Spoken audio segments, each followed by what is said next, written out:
국내에 계신 스픽스 구독자 여러분 안녕하세요. 오창익입니다. 아무리 계엄으로 내란을 일으킨 범죄자라고 해도 그래도 한나라의 대통령이었던 사람입니다.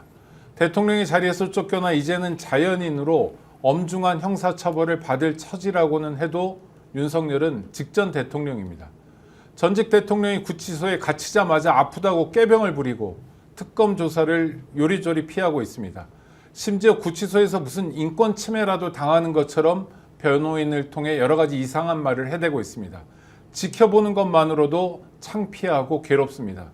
자신을 찍은 국민들 모두 함께 반성하고 다시는 자신 같은 괴물을 선택하면 안 된다고 웅변하는 것 같습니다. 참 사람이 어떻게 저렇게 한결같을 수 있는지 모르겠습니다. 수요일 오후 1시입니다. 오후 1시에 보내드리는 스픽스의 긴급 편성. 오늘도 최고의 전문가들과 함께합니다. 민생경제연구소의 대표시죠. 우리 임세은 소장님 오셨습니다. 어서 오십시오. 네, 안녕하세요. 네. 임세은 식당의 사장 임세은입니다. 네, 대표님, 사장님, 소장님. 네. 여름 잘 나오고 계세요? 네, 냉강 친구 덕분에 그 시원하게 구입하셨어요? 나고. 저는 옛날에 샀어요, 예전에. 스픽스 몰이 아니고. 다른 데서. 네. 죄송합니다. 한번 비교해 보세요. 비교해 보시기 바랍니다.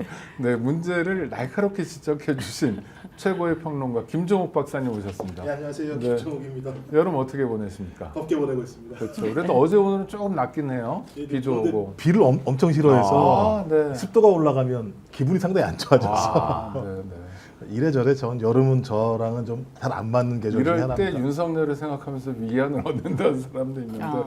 그런 스타일은 아니시죠. 네. 민원 기자입니다. 한겨레 21의 김한 기자 스튜디오에 모셨습니다. 안녕하세요. 네, 우리 김 기자님은 어떻게 보내세요? 저도 뭐 어제 오늘 좀 시원하다. 에어컨 안 틀어도 잘 수 있다. 뭐 이런 생각에 잘 잤습니다. 네.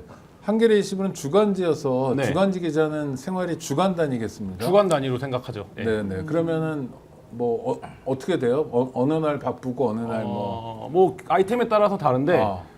저 지난주에는 삼부토건 관련된 주가 조작 의혹을 총 정리하는 표지 기사를 써서 네네. 좀 바빴고 아. 네, 이번 주는 표지는 아니어서 네. 조금 낮고 뭐 이렇습니다. 그럼 말 나온 김에 지금 네. 김건희 특검에서 수사를 하고 있는데요. 네.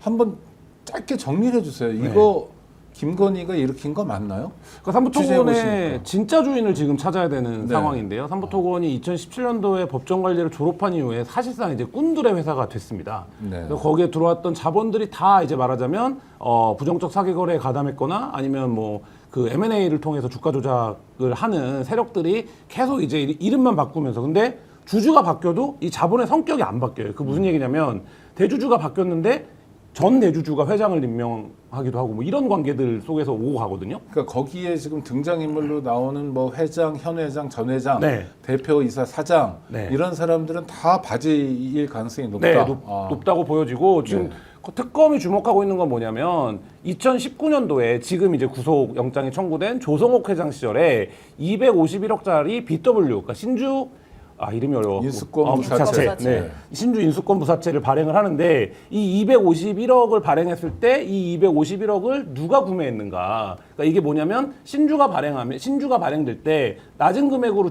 주식을 확보할 수 있는 권리를 주는 거거든요. 네네. 근데 이제 이때 말하자면 이종호를 비롯한 투기 자본들이 들어온 게 아닌가. 지금 말씀한 이종호라는 사람은 그 김건희와 그렇게 끈끈한 사이라는 그렇죠. 예. 저 최혜병 사건에도 등장하는 그 네, 이종호. 뭐 로비 창고로도 여러 번 지목이 되어 있고 뭐 주식 도이치모터스 2차 주가 조작의 주범 중에 한 명이고 그다음에 주식 계좌를 관리했던 사람인데 여기서 우리가 그동안 간과했던 질문이 하나 있습니다. 2020년도에 후보자 시절에 윤석열은 도이치모터스 투자를 통해서 돈을 번 적이 없다고 했어요. 오히려 네. 손해를 봤다고 했는데 2년 후에 찔끔찔끔 수사를 하다가 이 상황을 밝혀낸 검찰 3년 후죠. 3년 후에 밝혀낸 검찰에 따르면 최소한 23억 원의 수익이 발생했습니다. 그랬죠. 그리고 최은순 씨가 또 별도로 투자한 금액이 있는 것으로 지금 추정이 되는데 그 금액에서는 얼마의 수익이 발생했는지 모릅니다. 그것도 수십억 규모일 것 같은데 그러면 최소 미니멈 잡아도 50억 정도의 금액이 말하자면 주가 조작을 통해서 벌어진 건데 검사 윤석열의 일가가. 네. 네. 근데 재산 신고를 하는 윤석열, 김건희 부부의 재산에는 어디에도 그 돈이 들어있지 않습니다. 네. 그러면 그동안 그 돈은 어떻게 관리, 운영되었던 것인가? 그 돈을 애초에 주가 조작, 이 도이치모터스 2차 주가 조작 당시에 벌어들인 수익이니까 이종호가 계속 관리하고 있었던 것은 아닌가. 그렇다라고 하면 2020년 이후에 그러니까 말하자면 투자된 이종호의 자금들은 누구의 것인가 이런 부분들. 그러니까 이종호가 진술해서 한 35억을 최은순 씨나 이런 쪽에서 빌려갖고 투자했다 이런 얘기들도 한 적이 있거든요. 네. 그렇다면 이제 그 금액이 3부에 들어와 있다면 우리가 이명박 전 대통령 시절에 물었던 질문처럼 다스는 누구 겁니까? 이명박도 실제 지분이 가장 많아서 다스를 지배한 게 아니거든요. 그렇다라고 보면 이 3부 토건은 과연 누구 거냐 이거를 지금 물어야 되는 자, 상황입니다. 최근에 따끈한 기사를 쓰셨고 취재를 하셨으니까 3부는 누구 겁니까 그럼? 저는 실질적 지배는 김건희가 했다고 봅니다. 김건희 이유는 거다. 두 가지인데요. 하나는 2023년에 있었던 주가 조작은 저는 주식시장이 생긴 이래의 최초의 사례인데 뭐냐면 대통령이 직접 재료가 된 주가 조작입니다. 네. 대통령을 재료로 쓸 수 있는 사람 누굽니까? 김건희 한 명밖에 대통령보다 센 사람. 네, 센 사람밖에 없는 거거든요. 그 기간 중에 5월 달부터 7월 동안 윤석열이 우크라이나 재건 관련해서 국무회의를 2번 열고 기업 간담회를 열고 우크라이나 대통령 여사를 만나고 우크라이나를 직접 방문까지 합니다. 그러니까 이 2달 동안 윤석열의 일정을 보면 오로지 우크라이나 재건을 위해서 움직였다고 해도 과언이 아니거든요. 그 기간 동안 이제 이들이 엄청난 오늘 이제 발표에 따르면 한 370억 정도의 부당이익을 주가를 통해서 얻었다는 건데 그거를 윤석열이 재료로 쓰여진 주가 조작이었다라는 점이고 또 하나는 그 기간 중에 정부가 전체가 움직여서 사실상 이 말하자면 삼부 토건을 비롯해서 이 경영 일당의 그 회사들을 말하자면 우크라이나 재건주로 만들어 주려고 했거든요. 이거는 주가 조작에서 굉장히 중요한 작업입니다. 그러니까 어떤 테마로 묶이느냐. 네. 그러니까 3부가 주가 조작 꾼들이 모여들기 시작한 이유가 뭐냐면 이게 윤석열 테마주였기 때문에요. 그렇다면은 전후 복구라는 건 당장만이 아니라 상당히 오랜 그렇죠. 텀으로 하기 때문에 네. 오랫동안 해먹을 수 있는 그렇죠. 안정적인 먹잇감을 만들어낸 거네요. 네, 그래서 저희가 취재해서 확인한 결과에 따르면 MOU 계약을 맺은 이후에 우크라이나를 직접 갑니다. 3부가. 4개 도시랑 MOU를 맺었다라고 본인들이 발표를 했었잖아요. 이 4개 도시 방문을 하는데 이때 데려갔던 회사들이 어디냐? 말하자면 전 대표의 회사인 웰바이오텍 그리고 아직 상장조차 되지 않은 PC 조립회사 그 다음에 전전 3부의 대주주였던 회사가 가거든요. 근데 이들이 모두 업태가 재건주와는 상관이 없습니다. 네. 근데 왜 갔느냐? 이거를 윤석열 테마주로 재미를 봐서 주가 조작을 했던 세력이 다시 우크라이나 재건주라는 테마 안에서 뭔가를 도모하려고 했던 흔적이 3부가 우크라이나를 최근에 방문했던 기록에 남아있고 3부 내부 관계자들도 저희가 취재 과정에서 물어봤을 때 뭐라고 얘기하냐면 그때 우크라이나를 왜 갔냐 이게 재건이 실제로 할 수 있는 게 아닌데 라고 하는데 물어보면 3부 내부 관계자들도 그거 주가 때문에 간 거지 주가 아니면 거길 우리가 왜 가요 이렇게 대답을 하거든요. 그러니까 이 작업 자체가 거대한 주가 조작을 위한 테마주 작업이었다 뭐 이렇게 지금 보여집니다.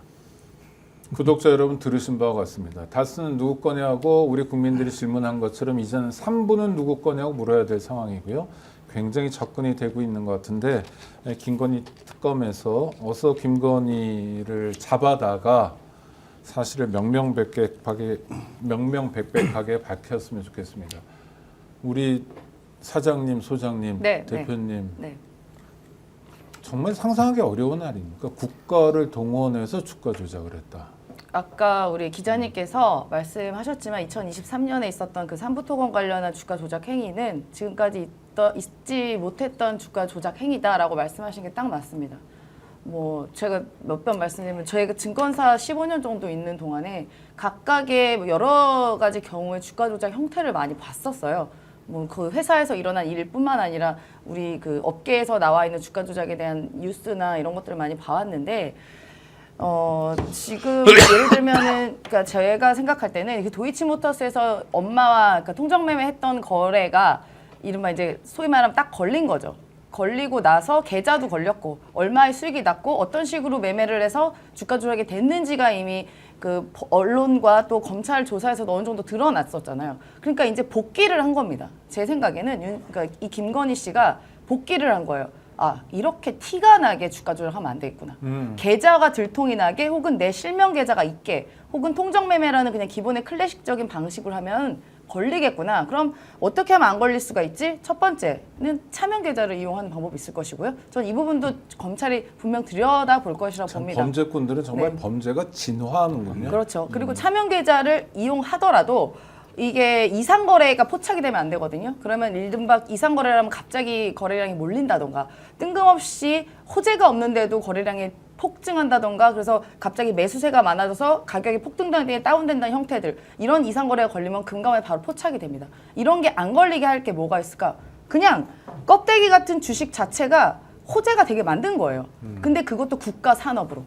그러니까 말도 안 되는 일을 한 거죠. 그동안 없었던 형태의 주가 조작이라는 게 바로 이런 부분입니다. 근데 말씀하신 것처럼 그냥 단순히 그냥 호재를 만들 수는 있어요. 그냥 시장에서도. 근데 이거는 그냥 업자들끼리 그 나와 있는 산업에 있는 사람들끼리 카더랍니다. 야, 어디서 특허를 개발했대. 근데 실제로 특허 있는지 없는지도 모릅니다. 근데 이렇게 약간 껍데기 같은 거였다면 지금 국가가 아예 대대적으로 대통령이 나서서 가고 특사를 보내고 뭐 원희룡 장관 같은 사람을 보내고 기업이 같이 가고 대대적 발표를 하고 대통령이 직접 가는 이런 행태를 통해서 아예 이 회사 자체를 그냥 우량주를 만들어 버린 거예요. 그래서 떠받친 겁니다. 그러니까 이게 너무 특이해가지고 저도 이렇게 보다 보면 황당해요. 근데 이 과정에 당연히 삼부토공업 있는 게 아니라 이 웰바이오텍이라는 회사가 이제 같이 MOU를 만들었고 실제 주주가 뭐 약간 같이 공유가 되는 등의 형태들을 봤을 때는 이게 굉장히 특이한 형태라고 좀 보고요. 이게 국가가 나서서 혹은 김건희, 윤석열이 이렇게 대대적으로 이 대국민 사기를 칠 수 있었던 이유는 기본적으로 저는 이 계엄의 이유와도 연결된다고 봅니다. 영구 집권할 거란 자신감이 있었던 거예요. 정권이 바뀌면 이렇게 이상한 것들이나 이상한 비리들은 언젠가 들통이 날 수밖에 없거든요. 지금 나오는 것처럼.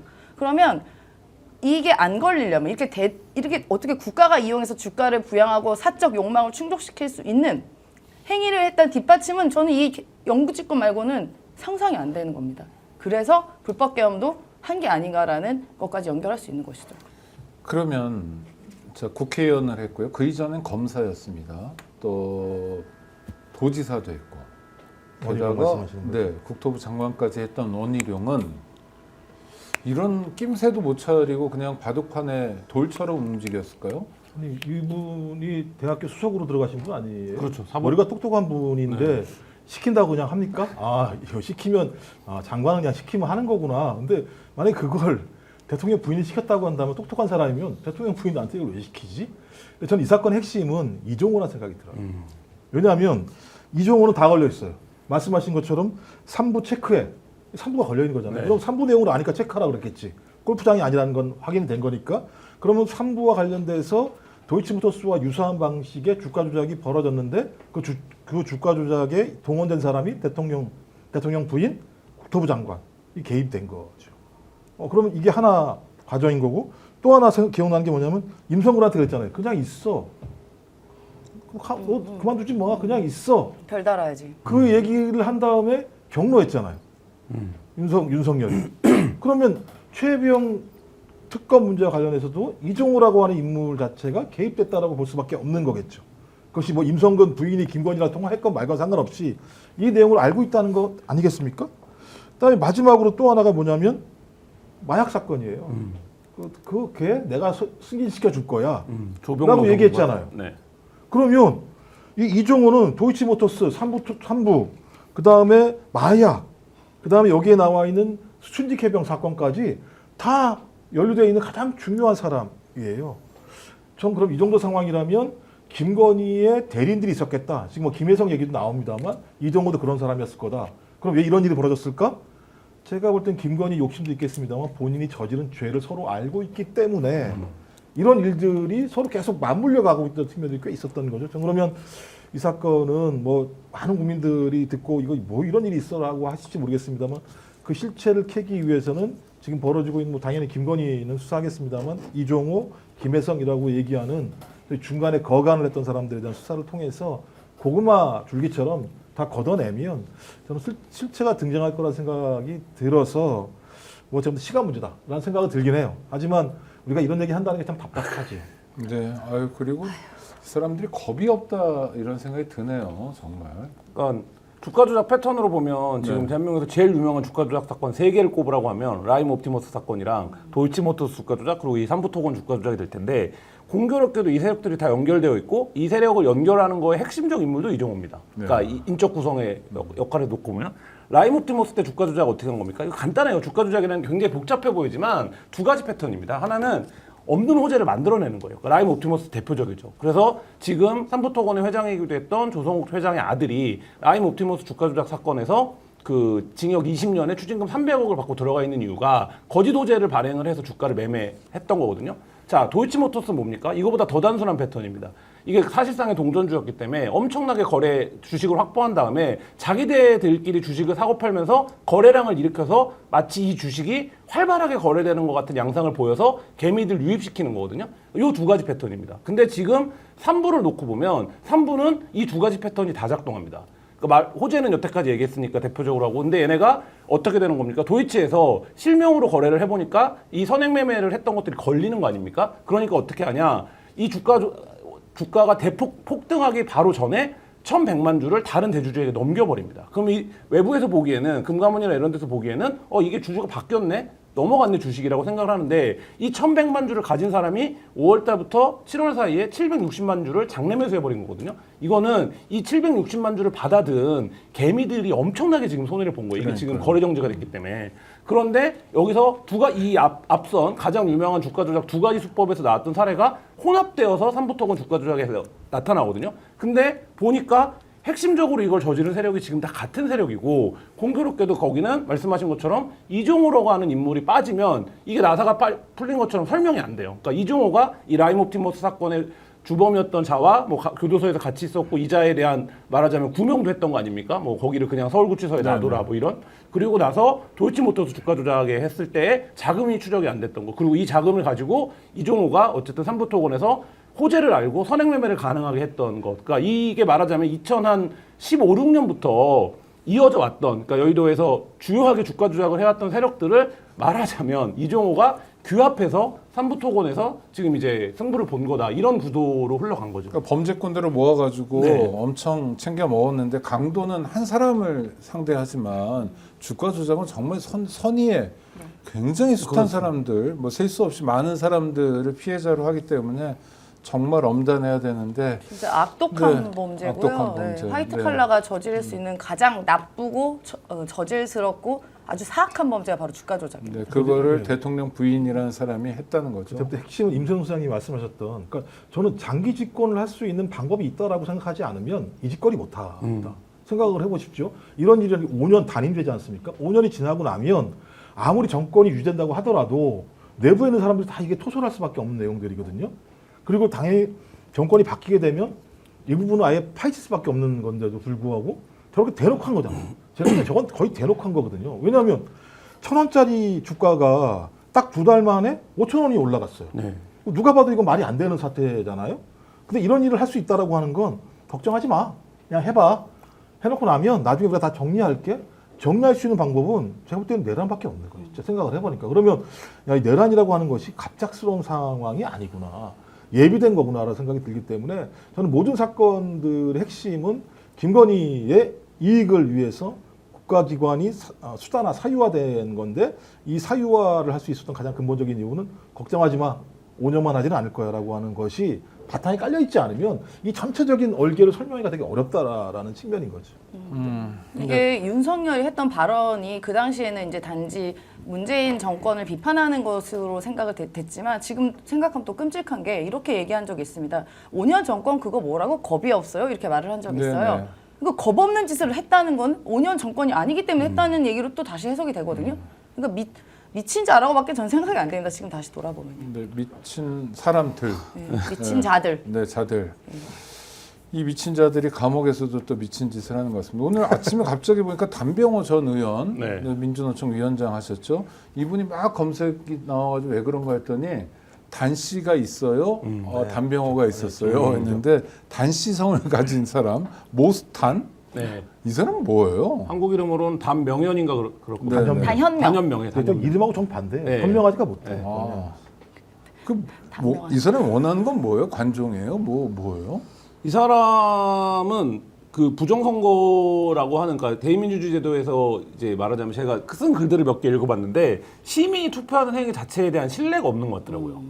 그래서 그 과정에는 귀족이군요. 그러니까 네. 반드시 부정이 개입되고 시스템적인 실패가 뒤따를 수밖에 없다. 이런 게 이제 이 사람의 세계관이더라고요. 아 그러면은 신이 정해 주셔야 되겠네. 우리의 지도자는. 뭐 그렇죠? 말하자면 네, 네. 뭐 그러겠죠. 그러니까 북한에 가시면 될 것 네. 같은데. 그러니까 이게 말하자면 우리가 생각하는 미국식 민주주의에 가장 반하는 인물인데, 근데 뭐 이 사람이 뭐 왜 이런 경로의 생각을 갖게 됐고 그 결과 한국의 부정선거를 했다라고 생각하게 됐는지 그 비약과 점프가 뭐에 근거하는지는 모르겠지만 문제는 이런 사람이 지금 뭐 대사로 올지도 모른다라는 얘기가 나오고 있고 트럼프 정부에서 주요하게 뭐 활동하는 것 같고 특히 이제 일부 보수 언론을 중심으로 해서 이 사람이 미국 내에 뭔가 저명한 한국 관련된 정책 의사결정을 할 수 있는 사람인 것처럼 되고 있는 이 상황 자체가 좀 그러니까 이 사람의 실체나 정체와 상관없이 논의되고 있는 이 거품들이 좀 지금 우려스러운 상황입니다. 그냥 자기들이 희망사항 아니에요? 그러니까 뭐 주한미 대사 후보다 이런 얘기가 있는데 이거는 단순히 그냥 민경욱 씨만의 주장인 것이고 실제적으로 공식적으로 확인된 바는 없습니다. 어떠한 보도나 이런 것도 없고 이 사람들의 주장이에요. 근데 아무리 트럼프 대통령이 뭐 사업가 기질이 있고 뭐 지금 약간 전 세계 악동으로 돼 있지만 트럼프도 입속을 굉장히 잘 치르고 똑똑한 사람입니다. 아무리 트럼프 대통령이 이런 사람을 이렇게 지금 좀 약간 정신 나간 얘기를 하는 사람을 미국 주한미 대사라고 이렇게 보낼 것 같지는 않습니다. 대한민국과 우리나라의 그 동맹 관계 때문에 그럴 것 같진 전혀 않은데 자기들만 착각하고 있는 것이고요.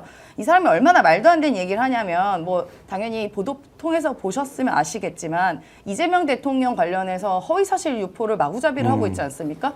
뭐 중학교 때 학교를 안 간 이유와 군대를 안 간 이유가 뭐 한 여성을 집단 성폭행했고 그것 때문에 소년원을 갔다 왔고 그래서 이재명 대통령이 소년 시절에 학교를 못 갔고 감옥을 갔고 뭐 이런 얘기하면서 부정선거 얘기까지 계속 나오고 있어요. 그러니까 그 말을 우리 국민 중에 몇 프로나 믿을 수 있을까요? 그 얘기를? 그러니까 이미 이재명 대통령의 과거는 우리 국민이 거의 다 아는 상황인 것이고 그리고 부정선거 얘기는 더 이상 하면 통하지가 않습니다. 그냥 황교안 씨 정도만 주구장창 외치고 있는 건데 이 사람이 뭐라고 이야기했냐면 이 관련된 사람이 그럼 그러니까 미국이 부정선거에 대해서 뭐 얘기했다고 해서 현수막도 붙어 있더라고요. 미국도 인정했다. 6월 3일 네네. 선거 부정선거. 그러면 부정선거 이게 언제 미국이 개입하냐 미국에서도 인정했다며 라고 물어보면 이 사람이 어떤 대답을 하냐면 그거는 하나님만 아시기 때문에 우린 열심히 기도해서 기다리면 된다. 이런 얘기를 하고요. 그리고 이재명 대통령 관련해서 범죄 있다고 얘기해서 그거에 대한 증거가 있냐. 너 무슨 증거로 그렇게 얘기를 막 하고 다니냐 얘기하니까 간증을 받았다. 뭐 이런 얘기를 듣는데 그게 어떻게 정신적으로 온전하다고 그 누가 판단할 수 있을까요? 그러니까 이게 한자로 표현한 광인이네요. 그렇죠. 네. 예, 좋게 말하면 그런 것이고요. 뭐 어디서 지금 뒷배를 봐주고 자금을 대줘서 이분이 델타 항공의 비즈니스 항공을 타고 와서 환대를 받으며 강연하고 있는지 모르겠습니다. 저는 이 뒷배에 어느 자금줄이 있을 것이라고 보는데요. 뭐 그 뒷배도 나중에 뭐 밝혀질 거라고 보고 또 지금 어쨌든 이 이자에 대해서는 우리 수사기관이 수사에 들어갔습니다. 네. 너무 심각한 명예훼손과 사실 그 허위사실 유포이기 때문에 수사기관이 수사에 들어가서 관련자도 아마 수사의 대상이지 않을까 싶습니다. 아니 그 대놓고 저도 그 사람 얘기하는 장면을 봤는데 대놓고 사실 가난해서 중학교 못 간 사람을 두고 뭐 성범죄를 저질렀다 하는 건 정말 끔찍한 범죄인데 그 범죄자가 자기 발로 찾아 들어왔으니 뭐 나가는 건 네 맘대로 못 나간다 그러고 사실 수사를 해야 되는 게 아닌가 싶고요. 또 하나는 나경원, 윤상현, 오세훈 등의 국힘의 유력 정치인들하고도 연계되어 있는 것 같은 생각도 드는데 어떻게 돌아가는 겁니까? 그래서 이제 리셋코리아라고 만든 거잖아요. 네. 희한해요. 홍석현 사장이 옛날에 했던 게 리셋코리아라고 하는 거였는데 지금 그런 조직을 만드는 걸 보면 저는 지금 얘기했던 뭐라 그랬죠? 모스탄. 아 이름도 헷갈려. 모스탄이라는 사람이 오게 되고 이 사람을 중심으로 해서 지금 부정선거를 주장하고 있거나 친윤 세력들이 다시 결집하고 있는 세팅하는 게 리셋코리아라는 걸 만들어서 저는 이 힘을 가지고 국민의힘의 친정당 이미지를 계속 유지하거나 하려고 하는 측면이 있는 것 같고요. 그다음에 이건 저희가 예를 들면 모스탄 주장에 동의할 수 없을지는 모르겠습니다만 미국에서는 이 사람 말에 대해서 동의하는 사람도 꽤 많이 있어요, 실제죠. 이건 예를 들면 우리 선거가 부정선거라는 게 아니라 소위 트럼프를 지지하는 핵심 지지층들 같은 경우는 부정선거론자들이 되게 많이 있는 상황들입니다. 그런 사람들이 소위 트럼프의 가장 핵심적인 지지층들이 되고 있는 상황이고 그런 흐름에 따라서 당연히 돈이 흐를 수밖에 없겠죠. 우리도 마찬가지로 제가 이름이 생각 안 나는데 우리 그 부정선거 문제와 관련해서 상당히 많은 자금줄, 그러니까 극우 보수 교회 집단에게 자금을 대주고 있다라고 추정되고 있는 사람이 있고 그 사람이 내란 이후에 별로 돈 지원을 하고 있지 않다가 최근에 다시 돈을 지원하고 있는 것 같다라는 얘기가 나오면서부터 탄 같은 경우도 다시 불러와서 공연 이렇게 강연 같은 걸 할 수 있는 자금이 만들어지고 있다라는 측면에서 전 이건 간단한 문제는 아닌 것 같다. 그러니까 부정선거론을 통해서 윤석열 지지 집단들을 견고하게 만들어내고 이 흐름을 가지고 국민의힘 내부의 주요 친윤 인사들 같은 경우 리셋코리아라는 조직을 만들어서 국민의힘에 대한 지분을 더 확장하려고 하는 이 두 가지 의도가 결합되게 된다면 전 윤석열이 생각하는 플랜 B는 여기서 가동되고 있는 거죠. 어차피 윤석열 입장에서는 자기가 당연히 내란죄이기 때문에 유죄가 확정되면 밖으로 나오지 못할 거다. 밖으로 나올 수 있는 유력한 방법은 뭐냐? 국민의힘을 자기가 계속 유지하고 있으면서 정권이 바뀌든 아니면 총선에서 이기든 어떤 방식을 통해서 본인이 나올 수밖에 없다고 생각을 하기 때문에 저는 이런 카드를 예비하고 있는 대단히 음흉한 음모 중에 하나라고 생각이 들기 때문에 저는 이건 어떤 형태는 수사든 뭐든 빨리 초전에 박살내지 않게 되면 이런 잔뿌리들이 되게 오래 갑니다. 그래서 이게 상당히 우리가 쉽게 볼 문제가 아니다. 모스탄 주장하는 게 말도 안 돼, 뭐 말도 안 되는 얘기입니다만 네네. 그걸 말도 안 된다라고 치부하는 문제가 아니라 초전에 박살내고 그런 부분들의 씨를 갖다가 제거하지 않게 되면 저는 부정선거처럼 사라지지 않는 씨가 없어요. 되게 오래 가거든요. 일종의 암세포, 도려내야 될 암세포 같은 존재겠네요. 그러니까 도려내는 정도가 아니고요. 주변을 다 드러내야 되는 상황. 네. 정도의 이게 상황이. 근데 드러내야 돼. 저희가 네. 예전에 이제 2010 몇 년도지 18년도인가 가짜뉴스의 뿌리를 찾아서라는 기획을 한 적이 있었는데 네네. 그때 이제 첫 문장이 긴 기획 기사였는데 첫 문장이 극우와 기독교가 만나는 자리에서 가짜뉴스가 잘하고 있었다라는 야, 취지의 7년 문장. 전에 썼던 기사의 네. 첫 문장을 기억하시는 분은 네. 천재 아닙니까? 어마어마하다. 아닙니다. 근데 그때 이거 굉장히 좀 경탄합니다. 네, 그 이후에 인상적인 상황인데 그 트루스 포럼이 그 무렵에 만들어졌습니다. 근데 이제 말하자면 뿌리를 거슬러 올라가면 에스더 기도 운동이라고 하는 극우 기독교 운동 단체가 있었고 그 단체에서 청년 조직을 육성하는 과정에서 뭐 국정원 알파팀 이런 이제 여론 조작 조직을 했었고 그들이 이제 말하자면 학생 운동 세력이 지배하는 좌경화된 대학을 바로잡겠다. 그 운동권들이 말하자면 뭐 가짜 뉴스를 유포한다라는 취지로 만들어낸 포럼이 이제 트루스 포럼이었고 이게 이제 그래서 일부 이제 말하자면 20대 청년 우경화의 어떤 시작점 같은 이제 단체거든요. 근데 이제 이게 그때 주요 자금줄은 국정원과 국정원이 매칭해주는 기업들이었습니다. 근데 그게 이제 정권이 교체되면서 상당히 세력이 위축이 됐었어요. 그리고 이제 극우 기독교 세력도 다시 아스팔트로 나오면서 이들과 이제 같이 활동의 기회를 안 했었는데 윤석열이 내란을 일으키고 구속되고 이런 과정에서 지금 이제 다시 말하자면 곧 그때의 흐름으로 돌아가는 듯한 그래서 극우 말하자면 세력과 기독교 세력이 모두 이 트루스 포럼이라고 하는 뭔가 중립적으로 보이는 이 단체를 통해서 뭔가 자신들의 얘기를 다시 스피커로 삼아서 얘기를 하려고 하는 흐름으로 지금 돌아가고 있는데 그러니까 말씀하신 대로 이거의 핵심은 자금입니다. 그러니까 예를 들면 박근혜 정부 때는 국정원이 이제 그 작업을 했었다라고 하면 지금은 누가 그 작업을 하고 있는가라고 보면 극우 기독교에서 이 작업을 지금 하고 있는 것으로 볼 수밖에 없다. 왜냐하면 이 단체의 성격이 그러하다. 뭐 이런 생각. 네, 극우 개신교도 그렇고 종교 일반이 사실 지금 장사가 잘 안 돼요. 네.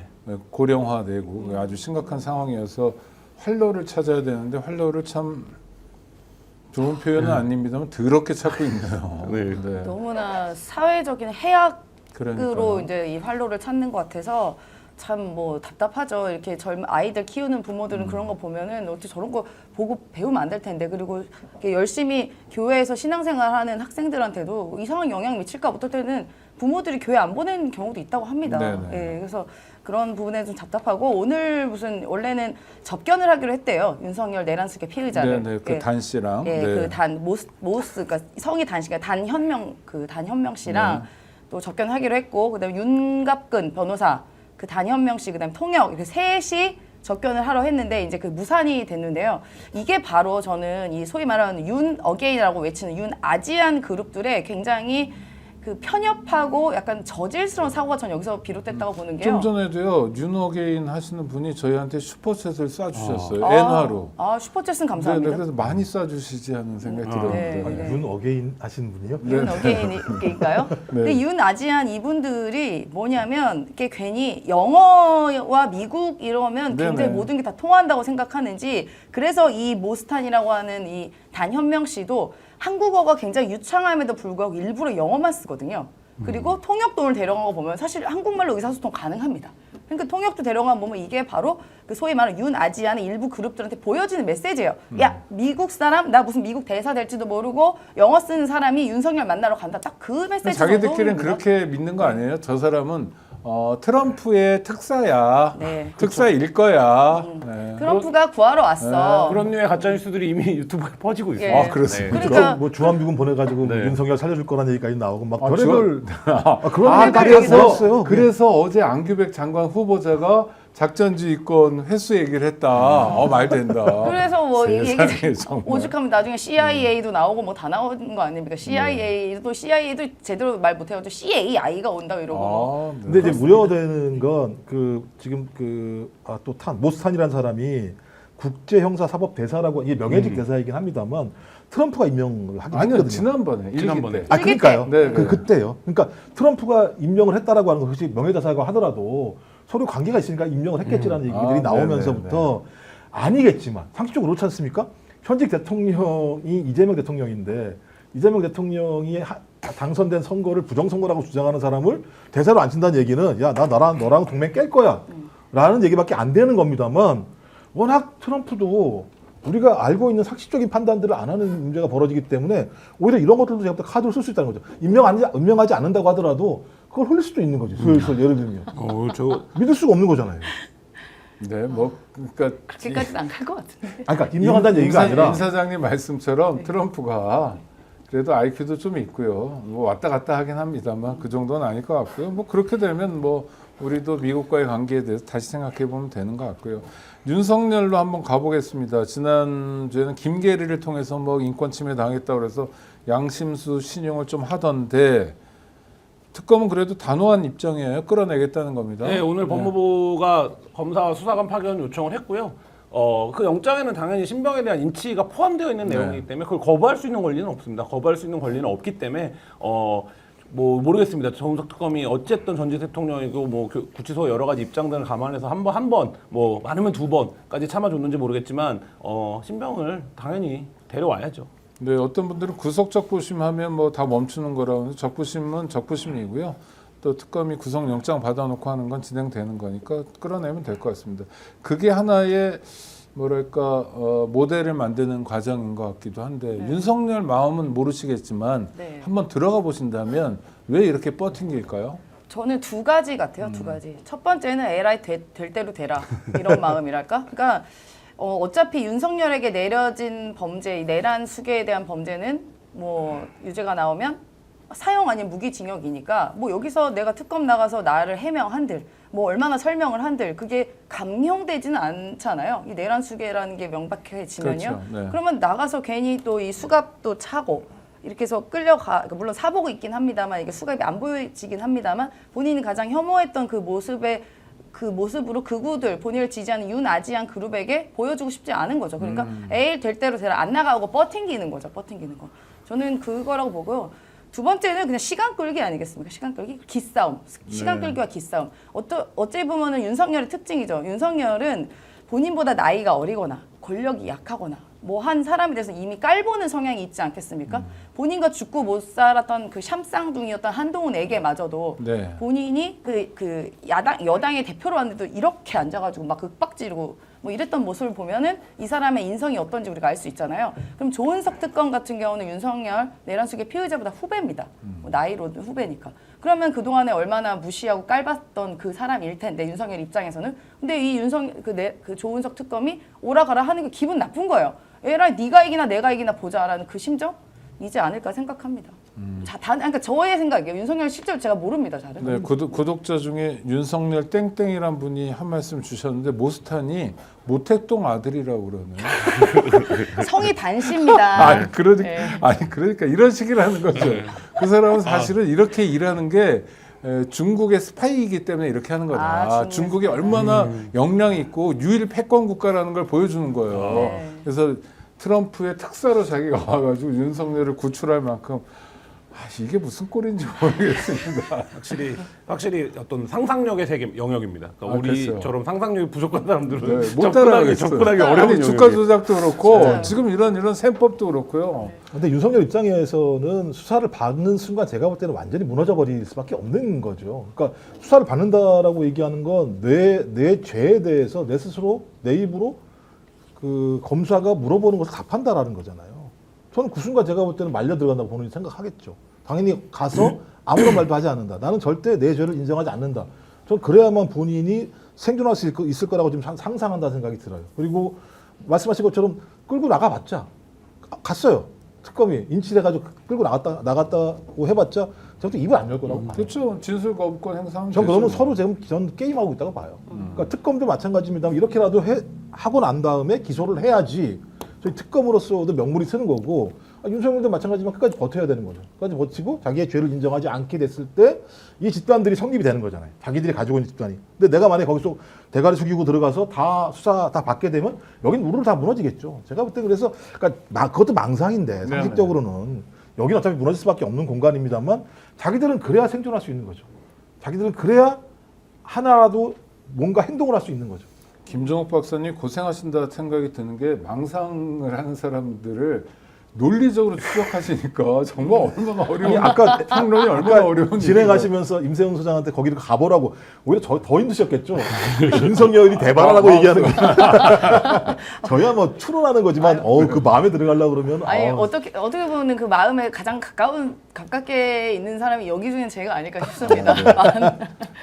영치금은 어떻게 봐야 돼요? 그러니까 이게 강남 부자에다가 검사에다가 뭐 연금은 뭐 반띵 되겠지만 예금만 해도 뭐 62억, 56억 이렇게 되는 부부가. 근데 윤석열이 영치금을 모아달라고 하진 않았을 것 같고요. 저는 이건 김계리와 전환길의 자기 정치라고 봅니다. 그러니까 예를 들면 윤석열이라고 하는 깃발을 흔들어서 본인의 존재감을 드러내는 방식인 거지. 윤석열이 뭐 거기서 하루에 100만 원씩 드는 것도 아니고 영치금이 뭐 얼마나 필요하겠어요, 사실. 그쵸. 근데 이거를 공개하면서 어쨌든 우리의 정치적 상징이 이렇게 핍박받고 있다. 이거를 강조하는, 그리고 내가 그걸 알고 있다. 내가 제일 그의 어떤 인간적인 것과 제일 가까운 사이다. 이런 거를 드러내는 김계리가 김계리라는 사람 변호사인데 이 사람이 그럼 윤석열하고 가장 가깝다고 해서 얻는 이익은 뭐예요? 글쎄요, 뭐 그건 김계리 씨가 판단을 할 텐데 이분은 일단 근데 그게 아니라 아까 모스탄과 비슷한데 이분은 이제 계몽된 분이기 때문에 그 계몽령에 따라서 지금 아니요 본인이 입당했잖아요. 네. 정치할 생각이 있겠죠. 있는 거죠. 기본적으로. 네. 그러니까 이런 게임을 하는 가장 중요한 이유는 돈을 얻는 건 아닐 거 아니에요. 영치금 2만 원밖에 못 쓴다는데 하루에 최대한. 그러면 이걸 통해서 본인이 정치적인 입지를 확보하려고 하는 가장 강한 거고 전환길도 마찬가지 아니겠습니까? 전환길이 갑자기 자기 말로 이렇게 돈 많이 벌다가 여기에 튀어 들어와서 자기 가족들, 친구들도 자기 안 만나준다는 거잖아요. 그럼 이 일을 한다라고 신념으로 얘기하는데 그게 신념으로 될 문제가 제가 볼 때는 김계리든 전환길이든 이런 과정을 통해서 그렇죠. 정치적인 어떤 권력들을 획득하기 위한 딜을 지금 벌이고 있는 거라고 볼 수밖에 없기 때문에 매우 나쁜 인간들이죠. 이런 방식. 그러니까 김계리랑 전환길이 하는 짓이 일반적인 상식의 눈높이에서 보면 우습지만 지금 이제 국민의힘 이영자당이라고 부르는 거 아닙니까? 내부에서조차? 이영자당에 네, 이미 영남 자민련이다.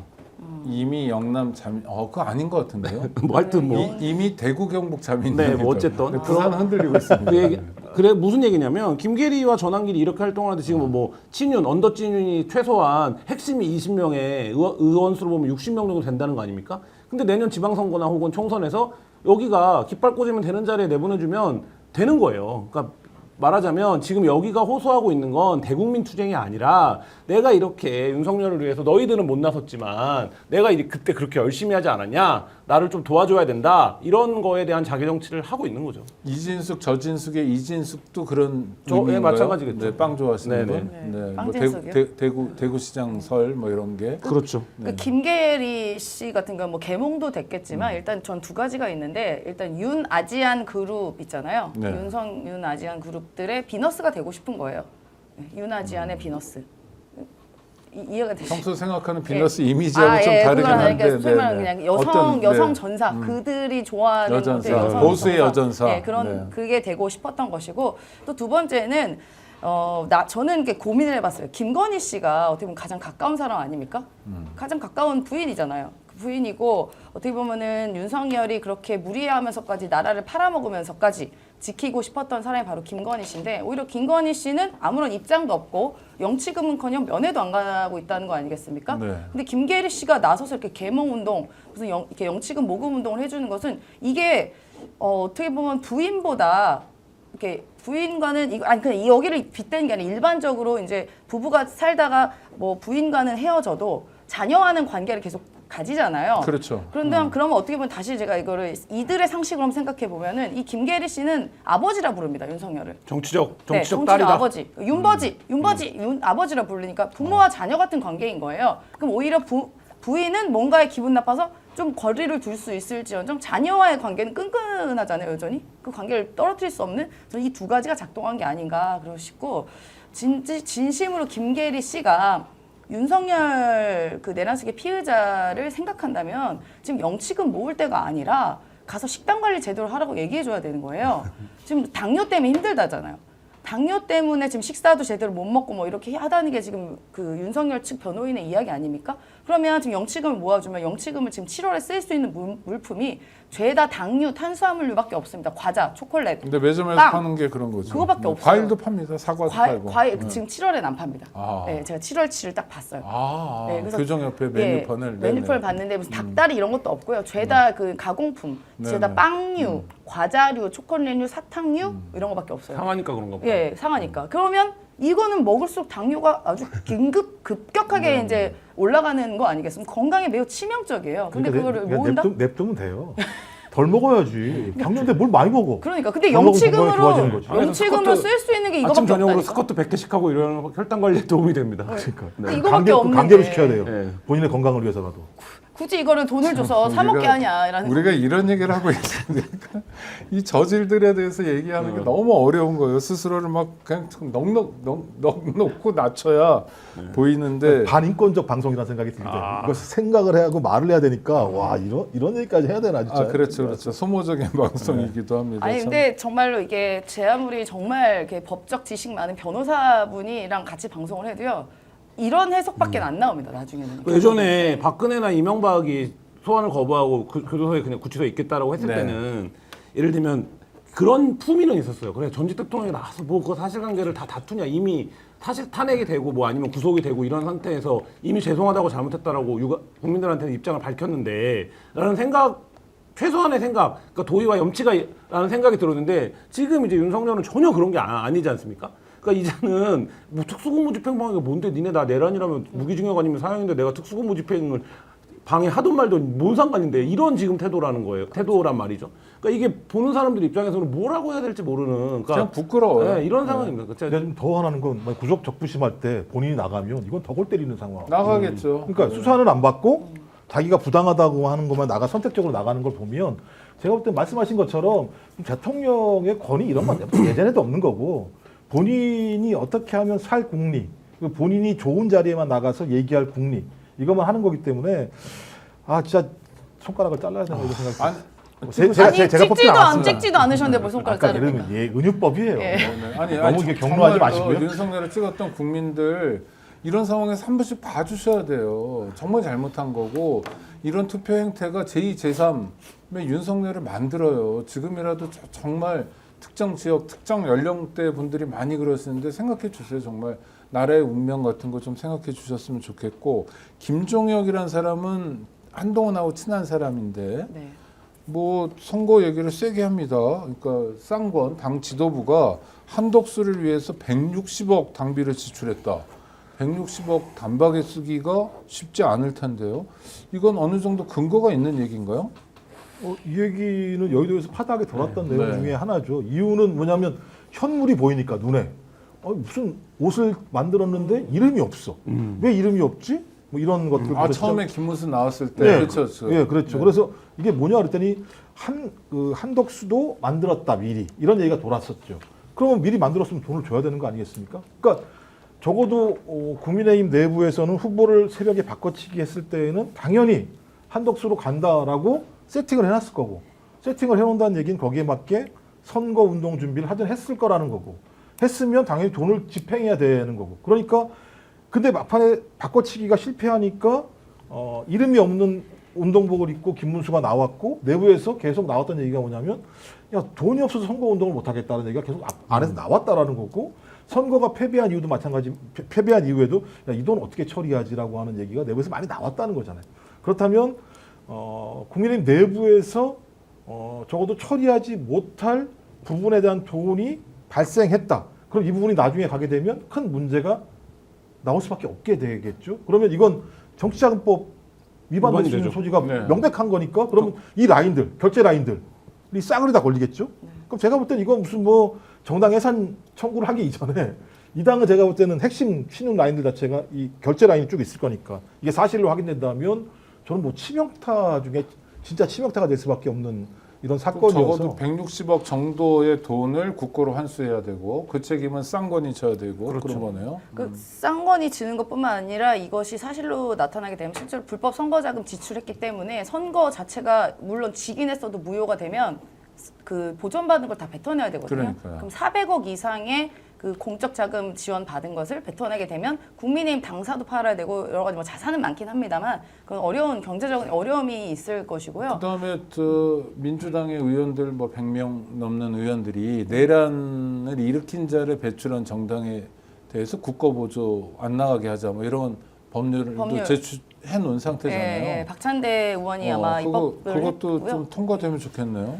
예, 근데 또 이제 본인들끼리는 지금 권영세 전 대표 같은 경우는 어쩔 수 없이 김종혁을 고발을 해야겠다. 그래서 당비 160억 지출설에 대해서 이제 반박을 하고 있는데 이게 우리 당이긴 하지만 명예의 훼손을 하기 위한 비열한 행태다라고 이제 고발을 예고를 했습니다. 그래서 저는 사실 이게 실제로는 160억을 쓴 것 같다는 의심은 듭니다만 저희가 뭐 장부를 볼 수 있는 상황은 아닌 것이고 어쨌든 자기들끼리 고발을 하는 건데 저는 이거는 바람직한 게 국민의힘의 특징이 본인들끼리 싸울 때는 굉장히 진지하게 팩트로 싸우거든요. 그래서 이 참에 아예 이렇게 팩트로 싸우면서 진실이 나왔으면 좋겠다는 생각이 네네, 들고요. 그래서 서로 고소하고 네. 고발하고 그러면 수사기관이 네. 어쩔 수 없이 개입해가지고 한번 아니, 진실을 저는- 드러내면 근데 되죠. 김정일 위원장이 예전에도 선거운동 기간에 그 얘기 했었어요. 당협위원장 아닙니까? 일주일이 지났는데 김문수 이름이 찍힌 옷이 안 온다. 네. 그래서 우리가 어쩔 수 없이 마지못해 선거운동을 하고 있지만 그냥 이름 안 찍힌 거 오고 있다라고 하면 최소한 일주일 시점, 그러니까 선거가 개시되고 일주일 시점입니다. 일주일 시점까지는 한덕수를 위해서 돈을 쓰는 걸로 세팅이 되어 있었겠죠. 왜냐하면 그 쌍권이 새벽에 바꾸려고 했던 거 아닙니까? 그러면 지금 이 160억 원이라는 게 국민의힘은 우리 그거 선거 캠페인에 쓴 거예요. 그냥 이렇게 주장을 할 텐데 이거를 실질적으로 그러니까 이 160억 지출의 실제적 내용을 보면 한덕수를 위한 지출로 잡혀 있던 게 새벽 쿠데타가 실패하면서 예를 들면 그러면 김문수가 그냥 쓰세요 이렇게 됐을 가능성이 높고 그러니까 이 부분이 사실 핵심입니다. 그러니까 예를 들면 지금 권영세가 사실이 아니라고 얘기하는 건 그건 선거운동에 쓴 돈이 이제 한덕수를 위해 쓴 돈이 아니에요라고 주장을 하는 거죠. 다 맞죠. 왜냐하면 한덕수가 후보가 아니었으니까. 근데 이미 준비했던 단계에서의 그 내용은 이게 이제 한덕수를 위해서 세팅이 됐던 금액이고 이 이후에 일주일 열흘이 지나서야 김문수 이름이 박힌 옷이 내려오거든요. 단적으로 초반에는 현수막도 못 걸었어요. 국민의힘이. 그랬죠. 예. 네. 그러니까 말하자면 그런 것들이 다 왜 그랬냐 놓고 보면 그게 이제 이 말하자면 이 160억 설에 이제 말하자면 실질적 내용일 거고 거기서 160억에 미치지 못한다고 하더라도 그게 몇십억이라도 말하자면 한덕수의 공보물이 발견된다든지 아니면 한덕수의 무엇이 발견되면 저는 그 자체로 얘기한 대로 선거가 무효되기 때문에 보존된 선거자금 다 회수해야 되고 이거 정당 예산 사용 된다고 봅니다. 그리고 또 하나 제가 구독자 여러분들께 예. 중요한 말씀 딱 하나만 드리면 되는데요. 예. 저 구독 좋아요 부탁드리고 저 많은 분들이 보고 계신데 좋아요 한 번씩 눌러가면서 봐주시고요. 김종욱 박사님께 그게 아니라 이제 말씀하신 김문수가 자기 입으로 얘기했잖아요. 내가 촬영하러 갔는데 네. 옆에서 촬영을 하는데 한덕수가 촬영을 있더라. 하더라. 근데 거기에 대한 예약을 갖다가 다 당에서 해준 것 같다 이런 얘기를 했다라고 하면 적어도 당에서는 여기 개입했다라고 하는 그렇죠. 그 진술이 후보가 된 김문수 입으로 나왔다라는 거고, 그다음에 김종혁이라는 분도 말하면 당협위원장에다가 전 최고위까지 한 분인데 자기 입으로 그런 얘기가 당내에서 나왔다고 얘기를 하면, 그다음에 또 무슨 얘기가 나오냐면, 야 우리 전 자산이 얼마나 되지? 국민의힘이 한 1,200억 정도 된다 그러더라고. 네. 건물하다가. 네. 이제 그런 얘기가 왜 나올까 굳이 이 상황에서 이런 것 때문에 이제 얘기를 한 거기 때문에 당연히 김종혁 전 최고위원은 당무감사 하는 얘기예요. 그렇죠. 예. 그 얘기도 못하. 근데 그걸 갖다가 예를 들면 고발을 한다? 좀 이해가 안 되는 거고, 또 하나는 이 문제가 불거지게 되면 어떤 문제가 발생하게 되느냐? 이 한덕수의 행위가 다시 부각될 수밖에 없어요. 한덕수가 아침에 일어났더니 뒷주머니에 있었다는 거잖아요. 네. 네. 근데 CCTV를 보니까는 본인이 앉아가지고 문건을 보는 게 확인된 거잖아요. 그렇다면 왜 바꿔치기를 하려고 했을까? 그러니까 국민의힘에 있는 그 친윤 라인들이 왜 한덕수로 후보를 바꿔치기 하려고 했을까라고 하는 측면 관련해서는 저희 한덕수와 국민의힘이 내란 문제에 대해서 충분히 서로 인지하고 있는 것이 있지 않았을까라고 추정해 볼 수밖에 없는 거죠. 그렇지 않고서야 후보를 왜 바꿔요, 갑자기? 예를 들면. 그래서 이 건은 매우 중대한 건이 될 수밖에 없는 상황인데, 그 지금 말씀하신 건 김문수는 그래도 상대적으로 내란에서 좀 떨어져 있고 국무회의 참석도 안 했으니까 참석을 못한 거죠. 네, 부르지 네, 않았어요. 안 하여튼 불러서. 그러니까 네. 그렇고 네. 한덕수는 그거보다 훨씬 더 중요한 역할을 했기 때문에 네네. 이를테면 서로 공범의식, 공범관계, 운명 공동체 이런 거라고 보시는 건가요? 그러니까 예를 들면 한덕수가 저희 윤석열과 이쪽 라인을 통해서 국힘한테 쿠션을 집어넣겠죠. 그리고 여기에도 이 문제와 관련해서 쿠션을 집어넣었을 때에는 내가 이렇게 얘기하면 내가 알고 있거든, 그렇게 안 하면 안 돼라고 하는 것이 성립이 안 돼. 내가 아무런 잘못이 없는데 갑자기 한덕수로 후보를 교체를 한다는 게 상식적으로 지금 윤희숙이 얘기하는 것처럼 한덕수가 경쟁력이 더 많으니까 이 말이 성립이 되냐고요, 상식적으로. 이 선거를 이긴다고 상상하는 것 자체가 좀 문제가 있다고 생각을 하는 겁니다만, 전 그러면 한덕수와 윤석열 이 둘 간의 어떤 내란에 대한 서로의 이해관계, 그리고 이걸 덮어내기 위해서는 한덕수를 후보로 만들어야 되겠다는 생각 때문에 이 라인들이 윤석열 라인들이 친윤한테 쿠션을 집어넣었을 건데, 쿠션을 집어넣을 때 도와주세요라고 얘기했겠어요? 야, 니들 다 알고 있잖아 라고 얘기해서 서로 예를 들면 이런 협박과 협박 관계가 맺어졌기 때문에 이런 말도 안 되는 일이 성립할 수 있었을 것이 아닌가라고 하는 것이 아주 상식적인 추정이 아닌가. 야, 이것도 잘못 얘기하면 또 추정이 아닐까 생각합니다. 추정이니까. 그러니까 저희가 일련의 과정들을 지금까지 쭉 살펴보고 개엄 이후에도 보면은 이게 한덕수가 연관이 안 됐다고 우리가 말하기가 어려울 정도로 깊숙이 관여된 거 아니겠습니까? 네. 한덕수가 개엄 당일날 뭐 본인 주머니에 넣었다고 하지만 이 한덕수는 국무총리예요. 그럼 어쨌든 이 개엄 문건은 총리의 이 도장을 찍어야 나갈 수 있는 거기 때문에 여기서도 자유로울 수가 없고요. 그리고 한덕수는 국무총리였기 때문에 이 불법 비상계엄에 대해서 엎을 수도 있는 사람입니다. 그 자리에서. 근데 그걸 안 했죠. 그리고 그 이후에 있었던 일들, 권한 대행으로서 뭐 헌법재판관 갑자기 임명하려고 했다던가 마은혁 재판관 임명 안 하고, 이게 이 단 하나가 이게 개별 사안이 아니라 모조리 다 연결된 걸 보면 한덕수는 계엄 날 윤석열을 통해서 불법 계엄이 있었다는 것을 알았을 뿐만이 아니라 계엄 전에도 계엄의 계획까지도 혹은 윤석열과 그 계획을 함께 공유한 것 아닌가라는 합리적인 의심이 드는 것이죠. 그러니까 이 상황에서 본인이 대통령 권한 대행할 때도 본인은 나중에 그 총선, 그러니까 대선, 그 조기 대선에 있는 관리만 하겠다 하다가 대선 후보로 갑자기 느닷없이 옷을 바꿔 입는 이 상황도 저는 이게 무관하지 않다고 보거든요. 그러니까 한덕수는 이 모든 사안에 다 포함되어 있다. 12월 3일날 새벽에 비상계엄이 실패하고 4일날 윤석열의 어쨌든 법무 쪽 라인들이 안가에서 회동을 하고 5일날 강희구가 사후에 비상계엄의 정당성을 만드는 문서를 갖고 왔는데 한덕수가 사인을 한 거잖아요. 네. 저는 그 얘기 하나만으로 구속될 거라고 봅니다. 그러니까 이거는 이 계엄이 불법적이라는 걸 인지한 상태에서 사후에 정당성을 확보하는 데 자기가 참여한 거잖아요. 그러니까 그것만으로도 우리가 뭐라고 봐야 되는 거? 내라면 동조범이라고 봐야죠. 네. 파란비라는 닉네임을 가진 구독자께서 좋은 말씀을 주셨습니다. 스픽스 1000만 가자. 많이 남지는 않았습니다. 이제 850만 남았습니다. 곧 갈 수 있게 많이 도와주시고요. 구독, 좋아요로 성원해 주시기 바랍니다. 내란 우두머리를 구속시켰는데도 불구하고 여전히 여러 가지 뉴스가 쏟아져 나오고 있습니다. 이거는 그러니까 범죄를 저지른 사람들이 많아서 어쩔 수 없는 거네요. 네, 그렇죠? 그렇죠. 네, 특검도 그렇고 한덕수 뭐 내각도 그렇고 그다음에 국힘에서 벌어진 일들도 그렇고 결국 윤석열은 자기 자신을 지키지도 못할 것 같은데요. 그러면 아까 말씀하신 것처럼 국힘이 어쩌게 좀 힘을 내거나 또는 자기가 관장할 수 있는 국힘으로 돼서 규모가 줄더라도 언젠가 사면국면에서 나오겠다 이 생각뿐인가요? 아니면 뭐 다른 뭐 챙길 게 있나요, 윤석열이? 듣기로는 윤석열은 아직도 본인은 무죄일 거다, 무죄를 받을 거다라는 망상에 빠져 있다고 합니다. 망상에. 네. 그래서 뭐 특검을 나가는지 안 나가는지는 모르겠습니다만 이 특검 그 내란 수개죄는 유죄 아니면 무죄잖아요. 유죄이면 당연히 사형 네네, 아니면 양형이 무기징역이고 두 개밖에 네, 두 개밖에 없으니까. 없으니까. 그래서 근데 이 유죄를 생각하는 게 아니라 이제 무죄를 생각한다라는 게 뭐 들리는 이야기고요. 뭐 당연히 우리 국민들은 그렇게 생각할 사람은 윤아지안 그룹 말고는 당연히 없죠. 그런 망상에 있고 그 아직도 오늘 구속 적부심까지 이제 신청을 한 것을 보면 그동안에 윤석열이 그 집권 3년 그리고 플러스로 검찰총장하는 그 기간과 그 이전에 심어놨던 본인들이 식구라고 생각하는 사람들이 여전히 있다라고 믿고 있는 것 같습니다. 그 대표적인 예가 이제 지기현이죠. 그러니까 지기현에게 한번 맛을 본 거예요. 지기현 맛을. 내가 그래도 어느 정도 뭐 그거 심었다고는 제가 확답을 못 드립니다만 네네. 윤의 생각으로는 그동안 내가 이렇게 뿌리를 해놓은 그 씨앗을 뿌려놓은 그 나의 동료들이 나를 지지하는 사람들이 나를 풀어줬네.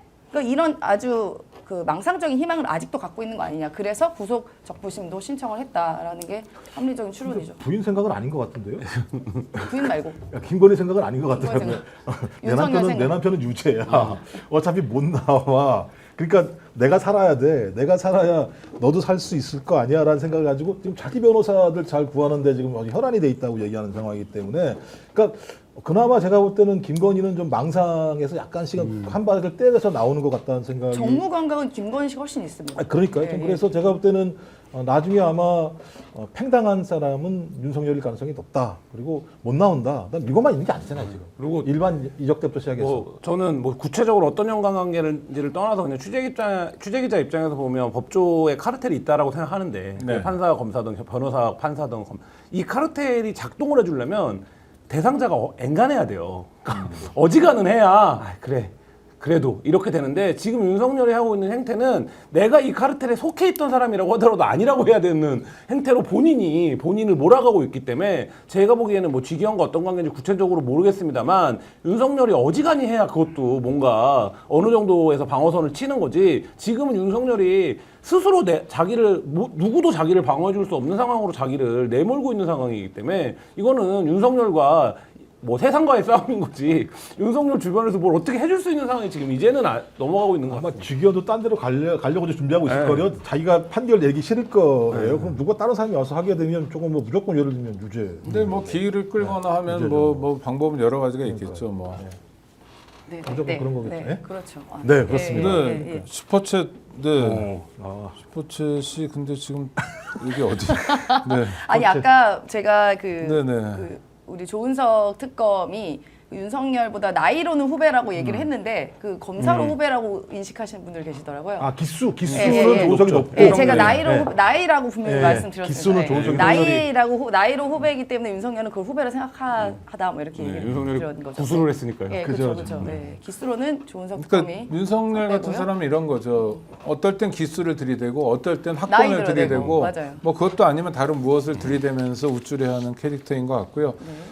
아이고 스포츠시 지나가서 읽어드릴 수는 없는데 하여튼 함께해 주신 분들 감사하고요. 네, 이희성 변호사님이 슈퍼챗 쏘셨습니다. 그러셨어요? 감사합니다. 네. 어떤 분이죠? 이희성 변호사님? 변호사님께서 이희성 변호사 저희 민생경제연구소의 아. 공익법률위원장이십니다. 야, 역시 스픽스 응원하신 많은 분이고. 분들이 평가해 주시네요. 그러니까 이제 감사합니다. 안진걸 소장이 바빠서 못하니까 이제 아니요, 그 아니요. 변호사님이 하시는 거예요. 예. 아주 좋습니다. 구독자 여러분들께 드릴 말씀이 몇 가지 있는데 오늘은 세 가지 말씀을 드리겠습니다.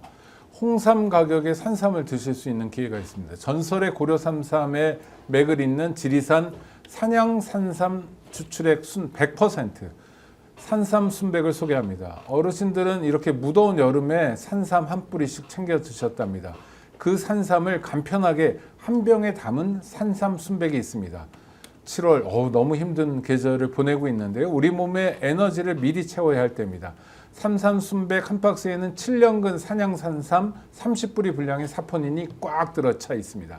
다양한 사포닌 종류와 압도적 농도, 흡수율을 높이는 컴파운드 K까지 강화해서 몸에 쓱쓱 에너지를 제대로 채워줍니다. 온라인 후기가 16,000건이 넘습니다. 거의 만점을 자랑하는 만점에 가까운 평점을 자랑하고 있고요. 7월에도 변함없이 산삼 순백 1+1 게다가 순백 10병을 추가로 드립니다. 무더위에도 온가족 기력 회복 유지를 위한 최고의 선택 산삼 순백. 검색창에요. 산삼 순백으로 검색하시거나 전화 문의는 1666에 16이 6개입니다. 1666에 1080 1080입니다. 하나 더 있습니다. 모두가 3,900원. 와, 이게 말이 됩니까? 3,900원으로 따뜻하고 간편한 한 끼를 드실 수 있는 음식점, 주점 프랜차이즈 등의 납품을 전문으로 하는 B2B 전문 업체에서 유통 거품을 쫙 빼고 준비했습니다. 고물가 시대에 바쁘고 제대로 된 집밥 먹기도 힘든 1인 세대 많고요. 또 매일 가족 식사 메뉴 고민인 주부님들, 주부는 꼭 여성은 아닙니다. 주부님들에겐 간편한 메인 메뉴로 집에서 혼술하시는 분들, 식사하시는 분들 간편한 안주로 드실 수 있는 여러 가지 메뉴를 준비했습니다. 3,900원인데 어떤 제품을 만날 수 있냐면 돼지 양념구이, 기사식당에서 드리는 제육볶음, 돼지 불백, 순댓국, 제주 돼지국밥 등 다양한 볶음과 국밥류부터 고급 요리점에서 줄 것 같은데 삼겹수육, 소고기 수육 등의 요리도 합리적인 가격에 만나실 수 있습니다. 신선한 원재료를 엄선해서 내 가족과 친구들이 먹는다 생각하고 정성껏 만들었답니다.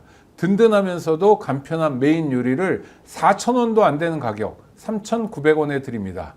마지막으로 전해드릴 말씀입니다. 이번 공동 구매는 몇 년을 두고 사용하는 필수품입니다. 아까 정계환 대표도 광고해 주시던데 바로 냉감 친구 세트입니다. 중국산이 아니고 국내 생산 100%입니다. 폴리에틸렌 100%고요. 진짜 냉감 친구입니다. 연구 결과 실제로 온도가 확 내려가는 게 입증됐고요. 접촉 냉각 테스트 통과했고 보풀하기 필링 테스트 2만 회 통과했습니다. 오염 걱정 없는 방호성, 오염을 방지한다는 거죠. 방호성 통과했고 건조, 흡수 통과까지 싹 다 마쳤답니다. 왜 국내산 냉감 이불을 써야 되는지 아시겠죠? 제대로 된 냉감 친구 세트, 슈퍼 싱글 사이즈라 넉넉합니다. 저렴한 가격에 만나보시기 바랍니다. 여기를 보여주셔야 되는 거 네네, 아니에요? 김종욱 박사님 옆에 있습니다. 예, 네. 여기 김종욱 박사님 한번 잡아주시고. 네. 예, 여기 있습니다. 네. 시원하답니다. 66,000원. 이불 패드 베개피 슈퍼 싱글 사이즈 만나보시고요. 스픽스 여러 가지로 노력 많이 하고 있습니다. 내란을 진압하는 게 아직도 어려운 일이지만 정말 발본색원에서 범죄자들 끝까지 추적해서 수탕해야 되고요. 특검이 끝나더라도 경찰을 통해서 정말 제대로 된 수사해야 될 것 같습니다. 구독자 여러분 관심 기울여 주시고요.